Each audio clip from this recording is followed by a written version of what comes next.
Ciao imbruttiti, oggi affrontiamo uno dei temi che fanno più discutere nel web. Sono andato a chiedere cosa ne pensano due veneti, andiamo a vedere. Mi sono Ronco Fiorenzo, ex macellaio, abito a Gazzo Padovano, ho cominciato a 14 anni con mio papà a uccidere i maiali col corteo, posso dire? Mi chiamo Chiara, ho 49 anni, sono originaria di Padova, vivo vicino a Caorle, con la mia famiglia ho un'azienda agricola dove coltiviamo soia, frumento e mais e sono vegana.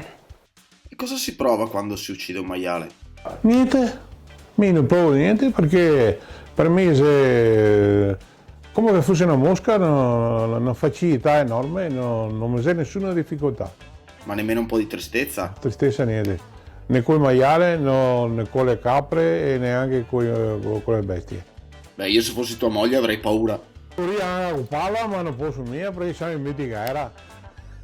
Chiara, chi è per te un macellaio? Una persona che non ha sviluppato un certo grado di empatia verso gli animali non riesce semplicemente a trovare un'alternativa al lavoro che fa. Fiorenzo, tu sai dirmi chi è un vegano? So che carne non vi mangia di qualsiasi tipo, ecco, dove mangerà latte, mangerà latticini, mangerà formaggio, neanche quello, pensa sì, adesso neanche quello, i risi grandi alimentaristi, un po' di tutto da mangiare. Un vegano non mangia carne, pesce, uova, latte e tutti i derivati. È un qualcosa di molto personale. Io lo sono diventata esclusivamente perché mi facevano pena gli animali. Beh, mangi pasta di tutti i tipi, riso di tutti i tipi, farinacei di tutti i tipi, patatine fritte se vuoi, non è tanto salutare, ma per un vegano animalista va benissimo. Ah, quindi la patata sì. E pare di sì, insomma, mette d'accordo un po' tutti i vegani e non. Un po' bislonga col buso, mi piace la patata con bislonga col buso. Dimmi la tua colazione ideale. Ah, mia mattina mi mangio 4-5 fette di biscottato con 2 fette di soppressa, un po' di mortadella insieme, marmeata, un po' di burro e lì mi sbaffo e mi tiro via la giornata e resto so bello come so. Il Monte Bianco di castagne è un dolce della tradizione fatto con le castagne e un po' di cacao, un po' di una piccola percentuale alcolica, può essere brandy, può essere grappa. E quali sono i tuoi strumenti di lavoro? Sono uguali non c'è differenza. Questo qua è il coltello del nocino, del massolin che aveva mio papà e che lo parlava a me. Questo qua raccopa mie maiai, si adopera questa. Oppure il segheto a mano.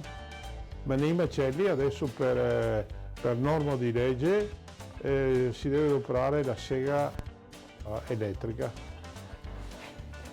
E ora, questa è la pistola che si usa per la mattazione dei bovini, ovini, maiali, cavalli e bestie, diciamo, manzi. Per me la mannaia è la miglior cosa che c'è perché bisogna essere anche portati a questa mannaia perché non tutti la sanno adoperare bene. Mostrami come mangi con le mani. Beh, usi solo la mano destra, perché quella sinistra viene usata per lavarsi e quindi è considerata impura. Mi piace perché con le mani grandi, con la bocca grande, anche la lingua lunga, faccio, mi insacco, mi piace insaccarmi perché specialmente quando vedo carne, spezzettini, quando sto devo lavare, insaccare il maschio, ramenare la pasta del salame, mi godo e penso solo ai vegani come che non mi piace fare questa roba qua. La lonza o il filetto con il peperoncino che è molto afrodisiaco, che andrebbe bene anche per i vegani perché quello andrebbe bene perché loro realistica proprio da mangiare anche a casa. Accetteresti di provare un piatto di Fiorenzo? È impossibile, no, non potrei, per me sarebbe come essere cannibale. Li farei da mangiare io. Combinando le verdure con I cereali, che ce ne sono di tantissimi tipi, e i legumi, e se uno ha un attimo di pratica in cucina, di fantasia, non mangia 2 volte l'anno lo stesso piatto. Te si sacca come oroscopo. Ok, ci salutiamo, il tuo messaggio è?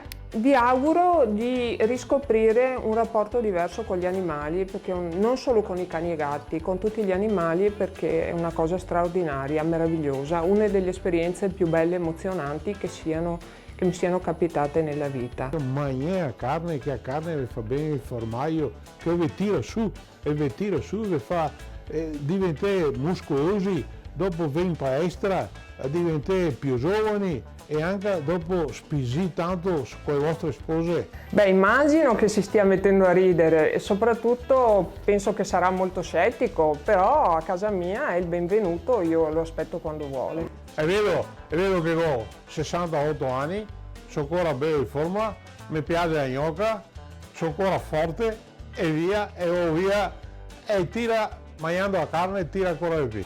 A te do un saluto, guarda, anche un bacio, ti sia un amore, anche se ben che ti sia una vegana, ma un bacio te lo meriti, ciao.